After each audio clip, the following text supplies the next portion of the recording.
Brasília já não representa esperança para os brasileiros. O lugar que deveria representar o povo passou a se servir do povo. A crise dos três poderes. Estreia 1º de agosto, às 20 horas. Toque em Saiba Mais e faça seu cadastro. Só para entender e também contextualizar para o pessoal de casa, porque, por exemplo, vocês falaram que a gente importou, né, toda essa questão do ativismo negro lá de fora, principalmente dos Estados Unidos, e a gente percebe, inclusive, a gente lançou uma trilogia que é O Fim das Nações. No segundo episódio, né, no segundo filme dessa trilogia, a gente fala sobre toda a questão da escravidão negra ali, né, toda aquela parte complicada, assim, porque nos Estados Unidos foi muito, assim, foi pesadíssimo a questão da segregação de bairros de brancos e bairros era de visível, negros. né? Até era uma aqui. coisa, tipo, você tinha bebedouros para negros, bebedouros só para brancos, banheiros de veredas. A questão dos ônibus mesmo, né? Tinha um lado... Escolas. Isso, as escolas. Tem até o caso que a gente citou, inclusive, né, no Fim das Nações, de uma menininha, Ruby Bridges, que foi a primeira menina negra a estudar num colégio para brancos e tal, e ela tinha cercada de seguranças ali, porque, pô, era ameaçado, o pessoal cuspia nela, assim, então é uma coisa, assim, pesadíssima. A gente teve o apartheid também na África do Sul, todas essas situações, assim, que foram realmente pesadas. E no Brasil, claro, a gente teve escravidão, é inegável, foi um período horrível da nossa história, mas foi diferente do que a escravidão americana, essa segregação americana. Mas a gente pode dizer, assim, porque olhando para os Estados Unidos, a gente vê que era uma coisa mais estrutural nesse sentido, talvez, do termo. De instituições, você quer dizer, né? Aqui no Brasil, a gente pode dizer que a gente tem um racismo estrutural, porque eles utilizam muito esse termo, né?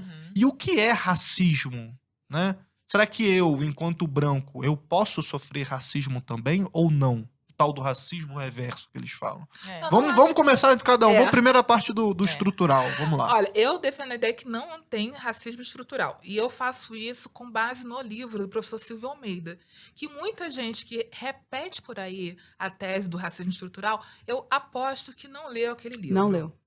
Não é um livro curto. Nem fácil. Nem fácil. Ele traz referências muito distintas do que a gente já vê no meio acadêmico e também faz suposições com bases em coisas que não foram ditas.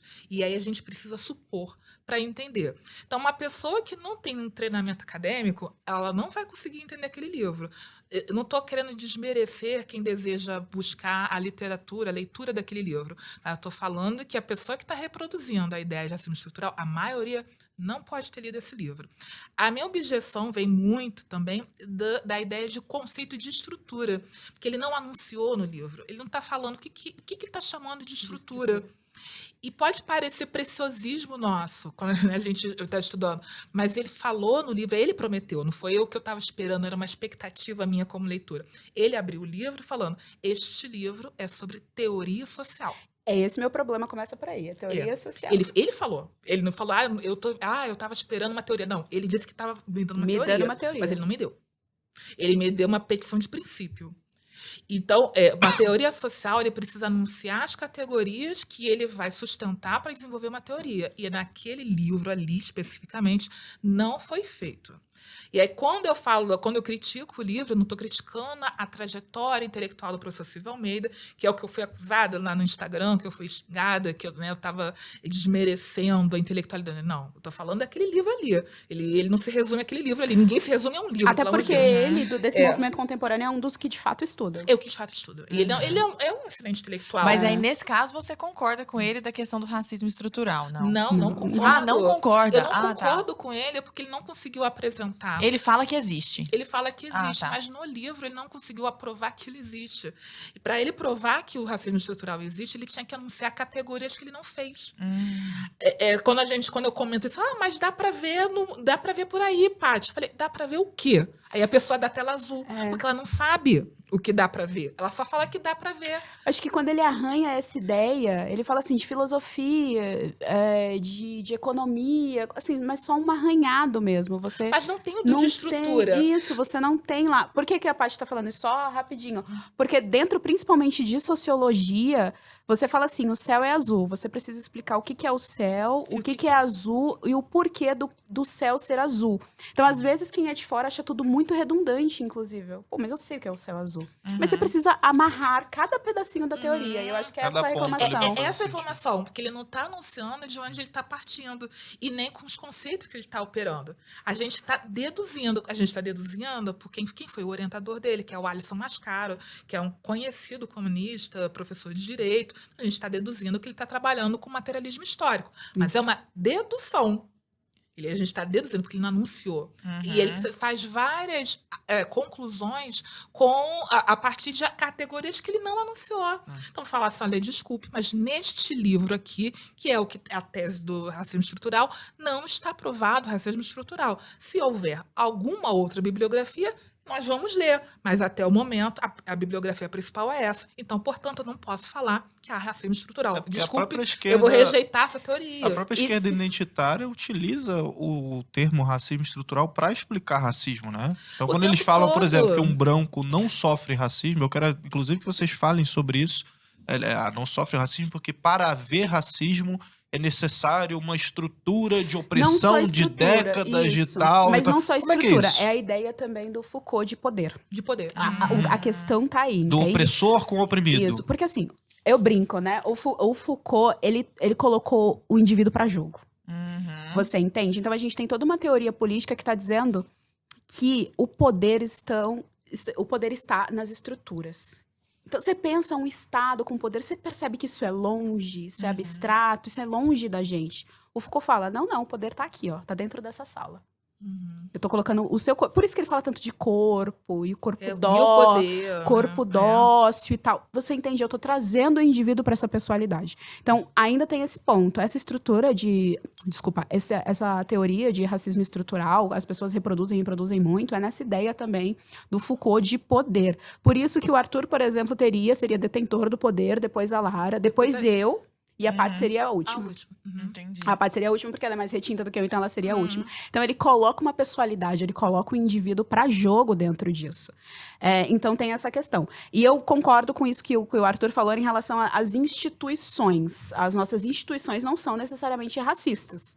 Eu entrei agora num prédio na Avenida Paulista e ninguém falou, você não vai entrar porque você é negro. O único exclusivo fato que você não vai entrar neste prédio é porque você é negra.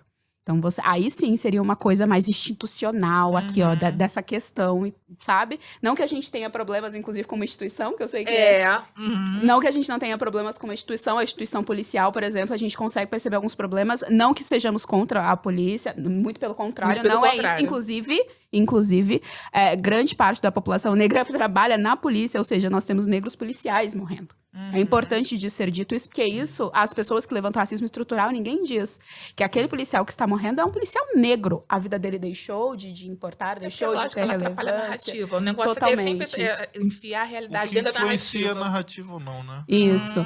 Então, assim, tem essas complexidades que não tem como você falar o racismo é estrutural. Então, eu também nego. Pra mim, o racismo não é estrutural. Então, não ele é pessoal. Assim é uma pessoa. Existe sem a menor sombra de dúvida. Pra mim, ele... Bom, aí a gente vai, né? Porque também é uma coisa que tem várias discordâncias. Tem várias interpretações. É isso. Tem gente que fala que é um racismo cultural, por exemplo. Eu não gosto. Eu gosto de definir racismo. Que é? Eu não gosto de colocar assim, racismo, alguma coisinha. Racismo. Você vai ser segregado por o único exclusivo fato da sua cor, da sua aparência e tal. Então, por isso que, pra mim, o racismo é sim possível de ser praticado com uma pessoa branca. Perfeitamente possível. Que é a definição clássica de Perfeitamente. racismo. Eu posso citar, inclusive, um caso, não vou citar nomes, óbvio, mas teve um reality show muito famoso e tinha uma participante negra que ela não gostava de uma participante branca. Essa participante negra, ela era militante, sim, meu Deus, caricata. Pum. tá lá militante. Acho que todo mundo sabe de quem estamos Isso. falando. E assim, eu acompanhei. Eu perdi ali assistindo esse reality show e acompanhei, porque era É bizarro. do não vou autorizar, do meme? Isso. Não fala. Isso! Quem pegou, pegou. Quem pegou, pegou. Quem pegou. E o único exclusivo fato de que fazia ela odiava a menina. Era porque a menina era branca. Porque a menina era branca, linda, um corpinho lindo. A menina era simpática, era, sabe? E ela odiava a menina por isso, a ponto de falar que ela tinha o privilégio de ser simpática com as pessoas. Descorada nossa. demais, muito sem melanina, tem Olha, olho de boneca isso, vidrada, isso. eu Não, lembro. cagada na Agora, branquitude. Eu isso, falei, gente, isso. eu falei, você é psicóloga, meu amor. Você tá falando isso por quê? Coitado do paciente. Você sabe que eu fiz um vídeo, agora eu me lembrei disso, eu tinha até me esquecido disso. Eu fiz um vídeo há alguns anos explicando por que a palavra denegrir não era racista. Que ela tem a ver com escuro e Isso. claro, que não tem nada a ver com pele negra, enfim. Era uma explicação tão óbvia. E aí branca fazendo foi uma. branquice. Aí veio uma. Mas é exatamente isso, você acertou. Veio uma chuva de militância. E aí, assim, mas foram 100 comentários. Tanto é que eu arreguei e apaguei o vídeo, me arrependi depois. Mas eu apaguei. Hoje eu não faria isso. E aí elas comentaram todos. Tinha que ser branco fazendo branquice. Hashtag branco fazendo branquice. Que horror. Eu fiquei pensando, gente, se eu falasse negro fazendo negrice, que isso? Eu ia estar presa? Exatamente. Sabe? Mas isso o John McCord fala no livro, que a militância da terceira onda do antirracismo, ela se sente autorizada a falar esse tipo de coisa.